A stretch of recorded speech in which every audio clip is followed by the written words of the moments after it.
भगवान भोलेनाथ को प्रसन्न करने के लिए हम कई तरह के प्रयास करते हैं। हम पूजा विधि में कई तरह की चीज़ें लेते हैं और मंदिर जाते हैं, जल चढ़ाते हैं, दूध चढ़ाते हैं, शहद चढ़ाते हैं, न जाने क्या क्या चीज़ें चढ़ा करके भगवान को प्रसन्न करते हैं। परंतु भगवान शिव की पूजा बेल पत्र के बिना अधूरी मानी गई है। अगर आपने तमाम चीज़ें भगवान शिव को अर्पित कर दी और आप सोचते हैं आपकी मनोकामना पूरी हो जाएगी, तो आपकी मनोकामना पूरी होने में संदेह है। क्योंकि जब तक भगवान शिव के ऊपर, भगवान शिव के लिंग को पर बेल पत्र नहीं चढ़ाया जाता, तब तक पूजा अधूरी कही गई है। क्यों अधूरी कही है? बेल वृक्ष का इतना क्यों महत्व है? इतना महत्व इसलिए है कि भगवान शिव को सबसे अधिक प्रिय बेल वृक्ष है। अब क्यों प्रिय है इतना ज़्यादा शिव को बेल वृक्ष? इसका कारण देखिए आप कि भगवान शिव है, उनके ऊपर जब भी हम बेल वृक्ष बेल के पत्र चढ़ाते हैं, बेल पत्र चढ़ाते हैं, तो ये भगवान महादेव का ही स्वरूप है। ये भगवान महादेव ही हैं। तो भगवान महादेव के ऊपर सबसे पहले भगवान महादेव ही अर्पित होते हैं, क्योंकि इसमें 3 पत्तियां होती है और ये 3 पत्तियां होने के कारण ही बेल पत्र को त्रिनेत्र भी कहा जाता है। 3 पत्तियां यानी कि भगवान शिव के 3 नेत्र। बेल पत्र की आकृति को आप ध्यान से देखेंगे तो इसमें आँखों की जैसी आकृति होती है। इस पत्ती की बनावट आँखों की जैसे होती है, जो भगवान शिव के नेत्र कहे गए हैं। ये भगवान के 3 नेत्र हैं और जब हम भगवान शिव के ऊपर उनके नेत्र चढ़ाते हैं तो आप ये सूचना देते हैं भगवान को, ये बताने का प्रयास करते हैं कि आप भगवान शिव के सम्मुख हैं और भगवान शिव आपके ऊपर दृष्टि डालें। क्योंकि हमारे सनातन धर्म में कुछ भी बातें जो भी कही जाती है वो संकेत के रूप में ही कही जाती है, डायरेक्ट नहीं बोलते हैं। डायरेक्ट क्यों नहीं बोलते हैं? कि जैसे हमारे घर में बड़े हैं, उनको हम कुछ भी चीज़ हमको उनसे चाहिए होती है तो हम डायरेक्ट ऑर्डर के रूप में नहीं बोलते हैं, हम उनको प्रतीकात्मक रूप से बोलते हैं कि ये प्रॉब्लम है, ये ऐसे है, ये ऐसे है। इसी प्रकार से जब भी हम भगवान शिव के सामने जाते हैं, अपनी पूजा स्टार्ट करते हैं, अपनी प्रॉब्लम को मन में रखते हुए भगवान शिव से प्रॉब्लम को बताते हुए पूजा करते हैं, तो हम अपनी प्रॉब्लम बता रहे हैं। भगवान शिव हमको देखेंगे कैसे? जब तक हम उनके ऊपर बेलपत्र अर्पित नहीं करेंगे। तो सबसे पहले पूजा के अंदर जल अर्पित करने के बाद हम उनके ऊपर बेलपत्र चढ़ाते हैं। बेलपत्र न होने पे भी हम मंदिर में रखे हुए बेलपत्र को धो करके चढ़ाते हैं, क्योंकि ये भगवान के नेत्र हैं, भगवान की आंखें हैं। भगवान की आंखें भगवान के ऊपर लगाने से भगवान की दृष्टि हम पे पड़ती है। हम तो भगवान को देख रहे हैं, परंतु हमारे देखने से कुछ नहीं होता है।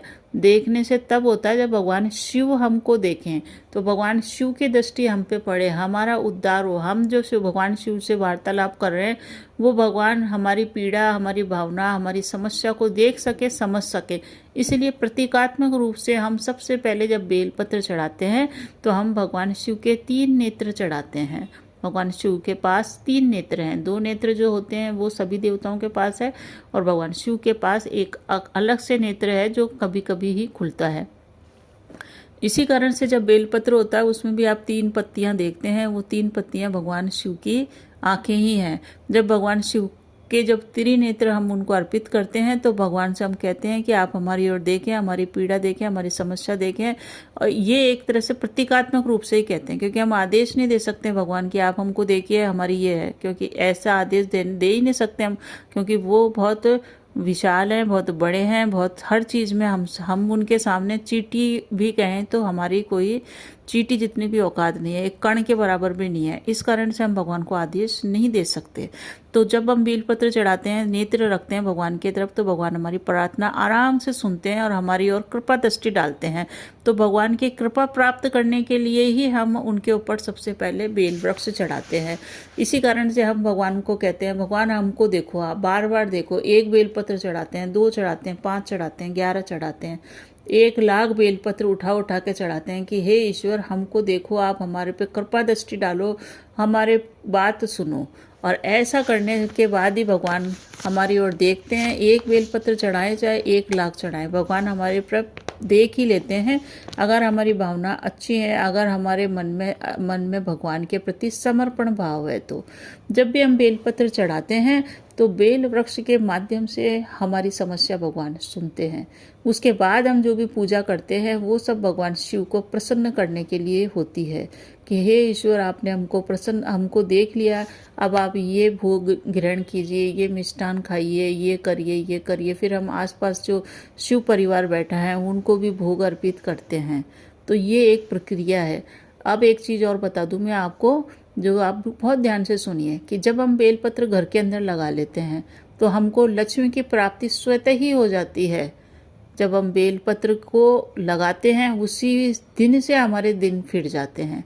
कारण देखिए आप, कारण क्या है इसका? कारण ये है कि जो भी हम बेलपत्र बाजार से लाते हैं उसके लिए हम पैसा अर्पित करते हैं, तो जो बेलपत्र बेचता है उसके ऊपर भी भगवान शिव की कृपा होती है, जो चढ़ाता है उसके ऊपर भी होती है, और जो विशालकाय पेड़ लगा लेता है तो उसमें तो कण कण के अंदर लक्ष्मी का वास होता है। बेल वृक्ष के नीचे भी लक्ष्मी आती है और वो लक्ष्मी वहाँ पे विराजमान होती है। इसी कारण से बेल वृक्ष के नीचे दीपक लगाने का विधान है, क्योंकि वहाँ लक्ष्मी जी भी है, पार्वती जी भी है और भगवान शिव भी है। जब भी हम बेल वृक्ष के आसपास में सफाई करते हैं, चबूतरा बनाते हैं, तो भगवान शिव को वहाँ विराजमान करते हैं, और जहाँ शिव है, बेलपत्र है, वहाँ कोई समस्या रह ही नहीं सकती। भगवान की कृपा दृष्टि हम पे आराम से पड़ती है। और जो भी व्यक्ति बेलपत्र कटाता है उसके जीवन में संकटों का आगमन वो स्वतः ही अपने आप ही कर लेता है, अपने पाँव पे कुल्हाड़ी मार के। बेल वृक्ष के नीचे जब हम दीपक लगाते हैं तो हमारी ज्ञान में वृद्धि होती है। ज्ञान में वृद्धि का मतलब ये नहीं कि हम किताबें पढ़ेंगे और हम अपना ज्ञान बढ़ाएंगे। ज्ञान का मतलब हमारे व्यवहारिक ज्ञान में वृद्धि होगी। हम जो भी महत्वपूर्ण फैसले लेने जा रहे हैं वो उसमें हमको दिशा निर्देश मिलता है। सपोज आपको इन्वेस्टमेंट कर रहे हैं, करें या न करें, आपको दिशा निर्देश मिल जाएगा।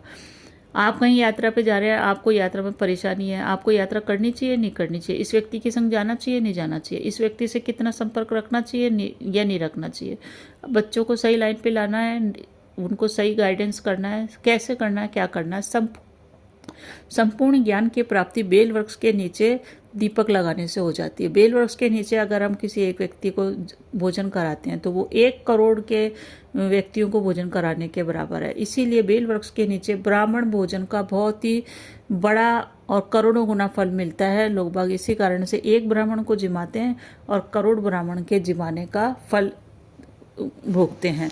तो बेल वृक्ष के बारे में ये मेरी एक महत्वपूर्ण जानकारी थी। एक चीज़ और है कि बेल वृक्ष के ऊपर अर्पित करने के बाद, बेल वृक्ष को अर्पित करने के बाद जब हम बेल वृक्ष के ऊपर जब जल चढ़ाते हैं और उस जल को घर लाते हैं और अपने घर में छिड़कते हैं तो हमारे घर की भी नकारात्मकता दूर होती है।